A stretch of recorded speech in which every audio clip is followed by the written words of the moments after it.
இறைவன் படைத்தனன் தன்னை நன்றாக தமிழ் செய்யுமாறு. பக்தி அப்படிங்கிறது அன்பை சொல்லுகிற ஒரு வடமொழி சொல். அதை டைரெக்டாக தமிழில் டிரான்ஸ்லேட் பண்ணுகிற போது தமிழ் அமைப்பு முறையில் காதல் என்ற சொல் தான் பக்திக்கு எக்ஸாக்ட் டிரான்ஸ்லேஷன்.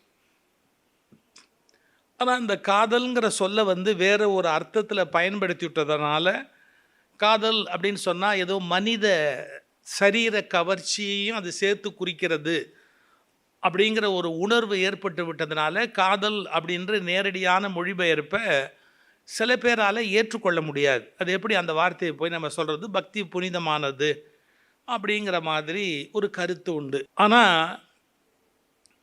திருஞான சம்பந்தர் தேவாரத்தில் பக்திங்கிறதுக்கு எக்ஸாக்ட் டிரான்ஸ்லேஷன் காதல்ங்கிற சொல்ல தான் பயன்படுத்துகிறார்.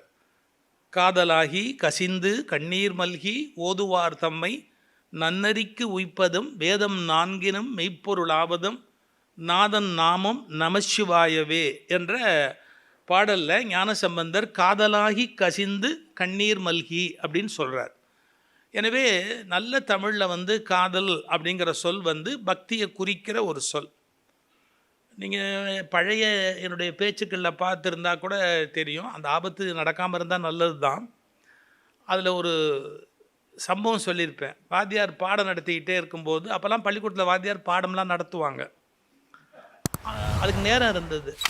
முதல்ல அவங்கள உயிரோடு விட்டு வச்சுருந்தாங்க. அது ஒரு பெரிய விஷயம் இல்லையா?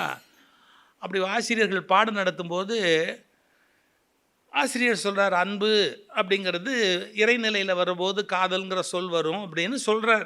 பசங்களுக்கு அது புரிகிறது கஷ்டம் தானே. இல்லை சார், காதல்னா வேறு அன்புனா வேறு அப்படின்னா பையன். ஆசிரியர் கேட்டார், எதை வச்சு சொல்கிற அப்படின்னு. அவன் ஒரு வார்த்தை சொன்னான், உங்களுக்கு ஒரு 16 வயசில் ஒரு பொண்ணு இருக்குல்ல, ஆமாம், அது மேலே நீங்கள் வச்சுருக்கிற பாசத்துக்கு அன்புன்னு பேர், ஆனால் நான் வச்சுருக்கிற பாசத்துக்கு காதல்னு பேர். வாத்தியார் என்ன சொன்னார் தெரியுமா? மாப்பிள்ளை உட்காருங்க, மற்றதெல்லாம் அப்புறம் பேசிக்கலான்ட்டு. ஏன்னா இது மாதிரி ஒரு மாப்பிள்ளை கிடைக்கிறதுக்கு கொடுத்து வச்சுருக்கணும். ஒரு பள்ளிக்கூட பருவத்தில் படிக்கிற மாணவனுடைய பார்வையில் அன்பு காதல் அப்படிங்கிறதெல்லாம் வித்தியாசமாக தெரியும். ஆனால் செந்தமிழ் நல்ல இலக்கியமாக படித்தவர்களுக்கு காதல்ங்கிற சொல் கடவுளோடு தொடர்புடைய மனோநிலையை குறிக்கிற ஒரு சொல். இதை முதல்ல மனசில் வாங்கிக்குவோம்.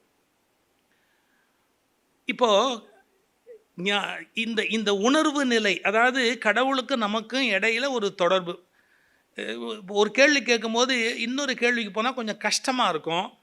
அப்போ கடவுளுங்கிறதே நாம் அஸ்யூம் பண்ணிக்கிட்டதா, அட்டைன் பண்ணதா, அண்டர்ஸ்டாண்ட் பண்ணதா, எப்படி அஸ்யூம் பண்ணதா, அட்டைன் பண்ணதா, அண்டர்ஸ்டாண்ட் பண்ணதா? இது ஒரு பெரிய கொஸ்டின் இருக்குது. விடை நீ எப்படி முதல்ல எழுதுவே? ஒரு கணக்கு போடு அப்படின்னு கொடுத்தா கடவுள்னு நம்ம ஆரம்பித்தோம்னா அது விடை. விடையை நீ எப்படி ஆரம்பத்திலேயே ஆரம்பிப்ப? கொஸ்டினை வேணால் கேட்கலாம், உண்டா இல்லையா அப்படின்னு கேட்குறது ஒரு கொஸ்டின். ஆனால் விடையை முன்னாடி எப்படி சொல்ல முடியும்? நம்ம ஒரே ஒரு ரீசன் தான் அதுக்கு இருக்குது. இந்த உலகத்தில் நாம் நினைவு தெரிந்து அப்படி கண் விழித்து யோசித்து சில விஷயங்களை புரிந்து கொள்ளுகிற போது நமக்கு முன்னாடி பல லட்சம் ஆண்டுகள் போயிடுச்சு. கண்டிப்பாக பல லட்சம் ஆண்டுகள் போயிருக்கு. நமக்கு முன்னாடி, நமக்கு தெரியறதுக்கு முன்பு பல லட்சம் ஆண்டுகள் போயிடுச்சு. மிஞ்சி போனால் நாம் ஒரு 80 90, ரொம்ப ஆசைப்பட்டால் 100 வயசு வரைக்கும் இருக்கலாம். அந்த 100 வயது முடிஞ்சதுக்கு அப்புறமாவும் இந்த உலகம் அப்படியே இருக்கும். அது பாட்டுக்கு இருந்துக்கிட்டே இருக்கும், எல்லாமே இருந்துக்கிட்டே இருக்கும். அப்போ நாம் தான் இடையில வர்றோம், இடையில போகிறோம். நமக்கு முன்னாலேயும் ஒன்று இருந்திருக்கு, நமக்கு அப்புறமும் ஒன்று இருந்துக்கிட்டே இருக்குது, நாம் இருக்கிற போதும் நம்ம கூட ஒன்று இருந்துக்கிட்டே இருக்குது. அப்போ இடையில வந்திருக்கிற நாம் ஒன்றை புரிஞ்சுக்கணும். நடுவில் நுழைஞ்சிருக்கிற நமக்கு முன்னால் இந்த எல்லா ஏற்பாடுகளும் ஏதோ ஒரு வகையில் நடந்திருக்கிறது. அந்த ஏற்பாட்டை தான் நம்ம இறை அல்லது கடவுள் அல்லது ஆண்டவன் அப்படிங்கிற ஒரு சொல்லில் அடையாளம் காட்டுறோம். கொடுக்கப்பட்டவை நமக்கு ஏற்கனவே கொடுக்கப்பட்ட எல்லாமே, நமக்கு வழங்கப்பட்டவை கொடுக்கப்பட்டவை, இவை எல்லாமே மொத்தமாக தொகுத்து பார்த்தா அதுக்கு கடவுள் அல்லது இறை அப்படிங்கிற அந்த கருத்தை வைக்க வேண்டியிருக்கு. நமக்கு முன்னாடியே அது இருக்குது, இட் எக்ஸிஸ்ட்ஸ், அது எப்போதும் இருக்கிறது. ஒரு சின்ன இன்டர்வியூ போது என்கிட்ட ஒருத்தர் கேட்டார், நமக்கு நீங்கள் சொல்கிறீங்க கடவுள் மனிதன்லாம் நம்ம பேசுகிறோம், ரெண்டுக்கும் இடையில இருக்கிற வேறுபாடை ஏதாவது சுருக்கமாக சொல்ல முடியுமா அப்படின்னு கேட்டார். அப்போ நான் ஒரு வார்த்தை சொன்னேன். இப்போ நீங்கள் என்னை பார்க்குறீங்க, இப்போ எனக்குன்னு ஒரு ஆயுள் உண்டு. என்ன ஆசைப்பட்டாலும் 100 வயசு வரைக்கும் இருக்கிறதே பெரிய விஷயம் இந்த உலகத்தில். அது மற்றவங்களுக்கு அவஸ்தை, அது வேறு விஷயம். ஆனால் நமக்கு ஆசைன்னு ஒன்று இருக்கும், அப்படியாவது 100 வயசாவது வாழ்ந்துடணும், 100 வயசு ஆகுது வாழ்ந்துடணும் அப்படிங்கிற மாதிரி நமக்குள்ள ஒரு ஆசை இருக்கும், மனித மனசில் இருக்கும். பட் என்ன முயன்றாலும் அதுக்கப்புறம் முடியுமா? முடியாது. நிச்சயமாக நம்மால் இருக்க முடியாது. இப்போ நான் இருப்பது கண்ணுக்கு தெரிகிறது, நான் இருக்கிறேன் என்பதை நான் உணர்கிறேன், நான் இருக்கிறேன் என்பதை உலகம் உணர்கிறது. அந்த நான் இருக்கிறேன்னு சொல்கிற நான், என்னுடைய இந்த நான் இருக்குல்ல, இது இப்போ இருக்கும், 100 வருஷத்துக்கு அப்புறம் இருக்காது. 100 வருஷத்துக்கு முன்னாடி இல்லை, தெரியல. அப்போ என்னவா இருந்ததுன்னு தெரியல, இல்லை. ஆனால் கடைசி வரைக்கும் ஒன்று இருந்து கொண்டே இருந்தது. அப்போ அதை இப்படி சொல்லி பார்க்கலாம். நம்ம கடவுள்னா என்னங்கிறத எப்படி சொல்லி பார்க்கலாம்னா, இருப்பது போல் தோன்றி, எப்போதும் இருப்பது போல் தோன்றி இல்லாமல் போவது நான், இல்லாதது போல் எப்போதும் இருந்து கொண்டே இருப்பது கடவுள். இருப்பது போல் தோன்றி இல்லாமல் போவது நான், ஆனால் எப்போதும் இல்லாதது போல் தோன்றி இருந்து கொண்டே இருப்பது கடவுள். அது இல்லாதனால தான் கேள்வி கேட்குறேன், இல்லையா அது எங்கே இருக்குது என்னாலும் கேள்வி கேட்கலாம். ஆனால் அது கண்ணுக்கு அப்படி வெளிப்படுறது இல்லை. இல்லாதது போல் இருந்து எப்போதும் இருப்பது கடவுள், இருப்பது போல் இருந்து இல்லாமல் போவது நான். இந்த நான்கிறத உணர ஆரம்பித்ததுக்கப்புறம் எப்போதும் ஒன்று இருந்து கொண்டே இருக்கிறது அப்படிங்கிற கடவுளை பற்றிய ஒரு பிரஜை உண்டாகிறது, ஒரு விழிப்பு உண்டாகிறது. அப்படி உண்டாகிற போது எனக்கு அதுக்கு என்ன தொடர்பு இருக்குது? அதுவே தான் நானா? அகம் பிரம்மாஸ்மி, நானே தான் அதுவா? தத்துவமசி, நான் தான் அதுவா? இல்லை அது வேறு நான் வேறா? அதை நான் வழிபாடு தான் பண்ண முடியுமா? அதுக்கு பூ தான் போட முடியுமா? அதை எப்போதும் வணங்கி கொண்டு இருப்பது தான் என்னுடைய வேலையா? இப்படி நிறைய கருத்துக்கள் தோணும். அப்படி தோண ஆரம்பிக்கிற போது அது தத்துவமாக மாறும். அத்வைத்தம், இரண்டு அல்ல அது ஒன்று. அத்வைத்தம் இரண்டு அல்ல அப்படிங்கிறது வரும். இல்லை துவைத்தம் அது ரெண்டு தான். ஜீவான்மாங்கிறது வேற, பரமாத்மாங்கிறது வேற. இது ஒருபோதும் இது கடவுளாகவே முடியாது, இது தனியாக கும்பிட்டுக்கிட்டே தான் இருக்கணும் அப்படிங்கிற துவைத்தம், அது தனியாக ஒரு நிலையில் இருக்கும். இல்லை அது அத்வைதம்னு சொல்லலாம். ஆனால் அதே சமயத்தில் எப்போதும் மேலான பரம்பொருள் அங்கே இருக்கும். அது விசேஷித்தமான ஒரு அத்வைத நிலையை நமக்கு புலப்படுத்தி கொண்டிருப்பது, அது விசிஷ்டாத்வைதம் அப்படின்னு சொல்லலாம். வேறு ஒரு கோணத்தில் சித்தத்தை கொண்டு ஆராய்ந்து, நம்முடைய அறிவை வச்சு ஆராய்ந்து இதான் கடவுள்னு ஒரு முடிவுக்கு வந்தால் அதுக்கு சித்தாந்தம் அப்படின்னு ஒரு பேர் சொல்லலாம். இந்த சித்தத்தை ஏன் ஆர்கியூமெண்ட்லாம் வேண்டியதில்லைப்பா, வேதத்தில் சொல்லியிருக்கு, ஸோ ஐ அக்செப்ட் இட். வேதத்தை நான் கொஸ்டினே பண்ண முடியாது, நான் எந்த கேள்வியும் கேட்க மாட்டேன், ஐ அபாய்ட் பை இட், நான் அதுக்கு உடனே கட்டுப்படுறேன். வேதத்தில் சொல்லியிருந்தா ஏற்றுக்கிறேன். That is called Vedanta. வேதத்தில் சொல்லப்பட்டதாலேயே ஏற்றுக்கொள்வது வேதாந்தம். நான் என் கேள்வி பதிகளால் ஆராய்ந்து அதை ஏற்றுக்கொள்ளுகிற போது அது சித்தாந்தம். அப்போ இது கடவுளை பற்றி அந்த தத்துவ முறைகள் நிறைய உண்டாகுது. பட் என்ன உண்டானாலும் கடவுளிடத்தில் அன்பு செலுத்துவது அப்படிங்கிற ஒரு கருத்துரு உலகம் முழுக்க இருக்கு. இப்போ ஆப்பிரிக்காவில் காட்டுக்குள்ளே இருக்கிறான், அவனுக்கும் ஏதோ ஒரு சாமி இருக்குது. அண்டார்டிகா பக்கத்தில் யாரும் ஒருத்தன் உட்காந்துருக்கிறான் துருவ பிரதேசத்தில், அவனும் என்னமோ ஒன்று நினச்சி கும்பிட்டுக்கிட்டு இருக்கிறான். நீங்கள் ஐரோப்பாவில் போனால் அவனும் எதையோ ஒன்று கும்பிட்டுக்கிட்டு இருக்கிறான். எந்த பகுதியில் போனாலும் எல்லா மனிதனுக்கும் தனக்கு மேலே ஒரு சக்தி இருக்குது. அதுக்கு ஃபிகர் மாறுது, பேர் மாறுது, கான்செப்ட் மாறுது, ஐடியா மாறுது, கொண்டாடுற முறை மாறுது, எல்லாம் மாறுது. ஆனால் ஒன்று மட்டும் மாறலை. என்னென்னா தனக்கு மேலே ஒரு பவர் இருக்குது அப்படிங்கிற பேசிக் தாட் மட்டும் மாறவே இல்லை. இது யாரும் ஒன்றும் யோசிக்கலை, உட்காந்து திட்டமிடலை. மனித குலத்தில் இருக்கிற எல்லாருக்குமே உள்ளுக்குள்ளே அந்த கருத்து அப்படியே அமைந்து இருக்கிறது. பரம்பொருள் அதுக்கும் எனக்கும் ஏதோ ஒரு தொடர்பு இருக்குது அப்படிங்கிற ஒரு தாட். இது பிரச்சாரம் பண்ணதுனால வந்ததல்ல, அவங்களுடைய அனுபவத்திலேருந்து அவரவர்களுக்கு ஏற்பட்டிருக்கு. நிச்சயமாக ஒன்று இருக்குது அப்படிங்கிற ஒரு கருத்துரு. அதனால் உண்டா இல்லையா கடவுள் அந்த மாதிரி சர்ச்சை பண்ணுறது அர்த்தமே இல்லாதது. அபிராம் எந்தாதியில் ஒரு வார்த்தை ஒன்று வரும், அருமையான வார்த்தை. நீ ஒரு நாத்திகங்கிட்ட போய் உட்காந்து உண்டு இல்லைன்னு சர்ச்சை பண்ணுறது waste of time.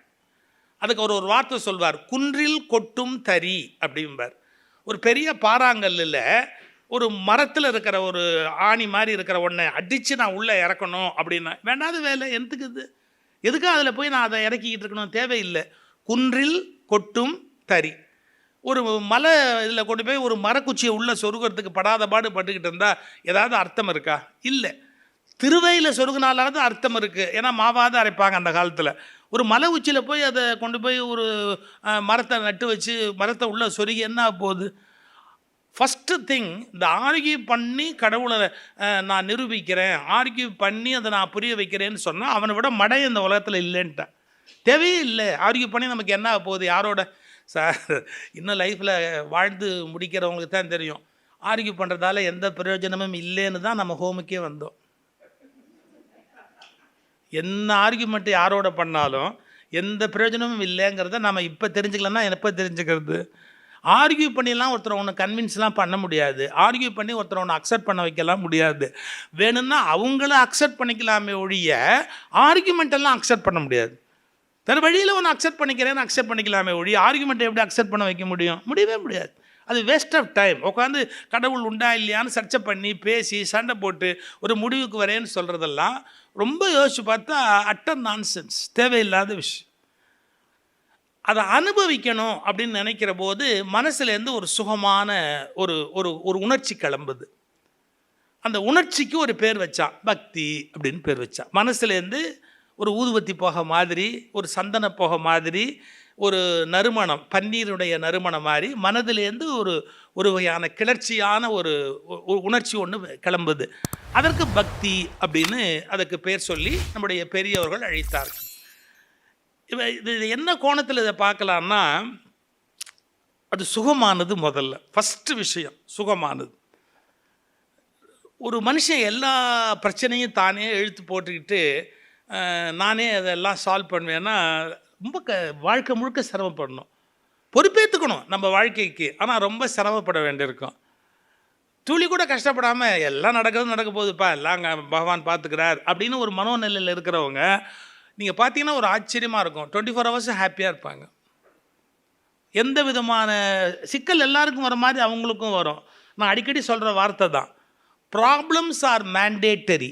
Problems are mandatory. கஷ்டங்கிறது எல்லாருக்கும் வரத்தான் செய்யும். நல்ல கவனிங்க, problems are mandatory but suffering is optional. விரும்புனா நீங்கள் கஷ்டப்படலாம், விரும்பலைன்னா கஷ்டப்படாமல் இருந்துக்கலாம் இல்லையா? Problems are mandatory but suffering is optional. உங்கள் கஷ்டப்படுறேன் அப்படிங்கிறது நீங்களாக எடுத்துக்கிட்டது தான். அதே ப்ராப்ளத்துக்கு சஃபர் பண்ணாமல் இருக்கிறவன் இல்லை. நாளைக்கு பரீட்சைன்னு ஒரு பையன் தலைகீழ கவுந்து குட்டிக்காரன்னு அடிப்பான், இன்னொருத்தன் இம்மி கூட கவலைப்படாமல் டிவி பார்ப்பான். ஏன்னா அவன் ஃபெயிலாக போகிறான் அதெல்லாம் அப்புறம். அவனுக்குன்னு ஒரு வாய்ப்பு வந்து ஆல் பாஸ் கூட போடலாம் இல்லையா? அது அவன் அதிர்ஷ்டம் ஆல் பாஸ் அப்படின்னு. இந்த தலைகீழாக குட்டிக்காரன் அடித்தானே அவனும் அதே தான், கடைசியில் அவனும் அதே தான், ஒன்றும் இல்லை, ஓடிப்போச்சு. அது மாதிரி நடந்தது இல்லையா லைஃப்பில்? ஸோ சஃபரிங் இஸ் ஆப்ஷனல் அப்படிங்கிறத நம்ம புரிஞ்சுக்கலாம் ஒரு ஒரு கோணத்தில். எல்லாம் பார்த்துக்கிறார். இப்போ மரம் வச்சவன் தண்ணி ஊற்ற மாட்டானப்பா. அவங்க லைஃப்பை நீங்கள் பாருங்கள், வித்தியாசமாக இருக்கும். எதை பற்றியும் கவலைப்படாமல் இருப்பான். எங்கே இருந்தால் என்ன ஆனால் என்ன அப்படின்னு. என் ஃப்ரெண்டு ஒருத்தர் ரமண மகரிஷி பக்தராக இருந்தார். ஃப்ரெண்டில் ஃப்ரெண்டோட அப்பா, என்னுடைய நண்பருடைய, ஏன்னா வயதானவரில், நான் ரமணர் உயிரோடு இருந்த காலத்திலே இருந்தார் அவர். இங்கே ஞாயிற்றுக்கிழமை ரமணாசிரம் போவார் அந்த காலத்திலேயே அவர். அப்போது அவருடைய பழக்கம் எப்படின்னா, ஆஃபீஸு முடிஞ்ச உடனே கிளம்பி சனிக்கிழமையே கிளம்பி போய் ஞாயிற்றுக்கிழமை போய் உட்காந்துக்குவார் ரமணர் முன்னாடி. ஒரு நாள் என்ன இருக்குது, ரமணர் உட்காந்துருக்கார், அதிகம் பேச மாட்டார் ரமணர். என்னுடைய அபிப்பிராயம் சாமியார்கள் அதிகம் பேசாமல் இருக்கிறது நாட்டுக்கே நல்லது. ரமணர் அதிகம் பேச மாட்டார். எப்போது கேள்வி கேட்டால் பதில் சொல்வார். யாராவது ஒருத்தர் கேள்வி கேட்டால் அதுக்கு ஆன்சர் கொடுப்பார். அதான் அவருடைய இயல்பு. இவர் என்ன பண்ணார், அப்படி போய் முன்னாடி உட்காந்துக்குவார் இவர் பேசாமல். ஒரு நாள் கொஞ்சம் பின்னாடி உட்காந்துருந்தார் அவர். ரமணர் உட்காந்துருக்கார், அமைதியாக உட்காந்துருப்பார். அவர் உட்காந்துருக்கிறதே ஒரு சுகமாக இருக்கும் அப்படிம்பாங்க அவங்க. அதுக்கு பேர் சன்னதி விசேஷம்னு பேர். ஒரு சன்னதியில் இருக்கிறபோது மனசில் ஒரு அமைதி இருக்குது. ரீசன்லாம் கிடையாது, லாஜிக்கலாக அதுக்கு எக்ஸ்ப்ளனேஷன்லாம் சொல்ல முடியாது. அந்த சூழல் அங்கே இருக்கிறதே ஒரு மாதிரி மகிழ்ச்சியாக இருக்கும், நிம்மதியாக இருக்கும். அப்படி போய் உட்காந்துக்குவார் இவர். ஒரு டூரிஸ்ட் பஸ் வந்து நின்றுருக்கு. பின்னாடி ஒரு டூரிஸ்ட் பஸ் நின்று, அந்த டூரிஸ்ட் பஸ்லேருந்து கச்சன்னு ஒரு 60 பேர் 50 பேர் இறங்குறாங்க பாருங்கள். இவர் கொஞ்சம் ரெஸ்ட்லெஸ் ஆகிட்டார்.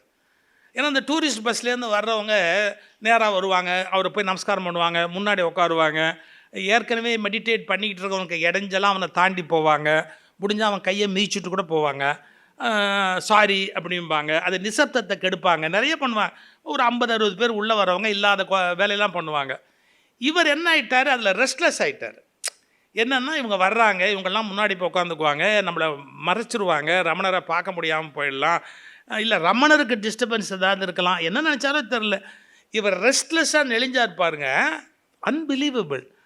அது வரைக்கும் எங்கேயோ வேடிக்கை பார்த்துக்கிட்டு இருந்த ரமண பகவான் என்ன பண்ணாரா, நேராக இவர் பக்கம் திரும்பி இவர் ஒரு பார்வை பார்த்துட்டு, எங்கே இருந்தால் என்ன, என்ன ஆனா என்னன்னார். எங்கே இருந்தால் என்ன, என்ன ஆனா என்ன. இப்போ நீங்கள் அங்கே இருந்தால் நம்ம பார்க்க முடியாதுன்னு கவலைப்படுற, இவங்கெல்லாம் என்னென்ன பண்ணுவாங்களோன்னு கவலைப்படுற, எங்கே இருந்தால் என்ன, என்ன ஆனா என்ன, இது ஒரு கேள்வி கேட்டு மறுபடியும் சைலண்ட்டாக எங்கேயோ வேடிக்கை பார்த்துக்கிட்டு இருக்கிறார் ரமணர். சார் அவர் லைஃப்லேயே அதுதான் அவருடைய முக்திக்கு கீ. ஏன்னா நார்த் இந்தியாவுக்கு ட்ரான்ஸ்ஃபர் பண்ணாலும் கவலைப்படாமல் போவார், பார்டரில் போஸ்டிங் போட்டாலும் கவலைப்படாமல் போவார். அவர் ஆஃபீஸ்லேயே இவருக்கு இளிச்சவாயன்னு பேர். ஏன்னா எதையுமே அவர் மறுத்தது கிடையாது. ஏன்னா ரமணருடைய வாக்கியம் அவருக்கு எங்கே இருந்தால் என்ன, என்ன ஆனால் என்ன. கிட்டத்தட்ட ஒரு செயின்ட்டோட நிலைமை அவருக்கு வந்துருச்சு. ஏன்னு கேட்டால் அந்த வார்த்தை மந்திர வார்த்தையாக அவருடைய வாழ்க்கையில் வேலை செஞ்சது. இதை எதுக்காக சொல்ல வரேன், மனிதர்கள் ஒரு உயர்ந்த மனோநிலை அடையிறதுக்கு ஒரு சின்ன சாவி போதும். அது ஏதாவது ஒரு வகையில் அதை திறப்பு ஏற்படுத்தி ஒரு பெரிய மாற்றத்தை உண்டு பண்ணும். இந்த உணர்வுகளை எல்லாம் நாம் இந்த உலகத்தில் அடையிறதுக்கு டோட்டலாக அவர் பார்த்துக்கிறார், அவர்கிட்ட நம்ம சரண்டர் ஆகிட்டா எல்லாம் அவர் கவனிச்சுக்கிறார். இது கொஞ்சம் சௌக்கியமாக இருக்குது, நல்லா இருக்குது, திருப்தியாக இருக்குது. இப்போ பக்தனுடைய மனோநிலை அது மாதிரியான ஒரு மனோநிலை.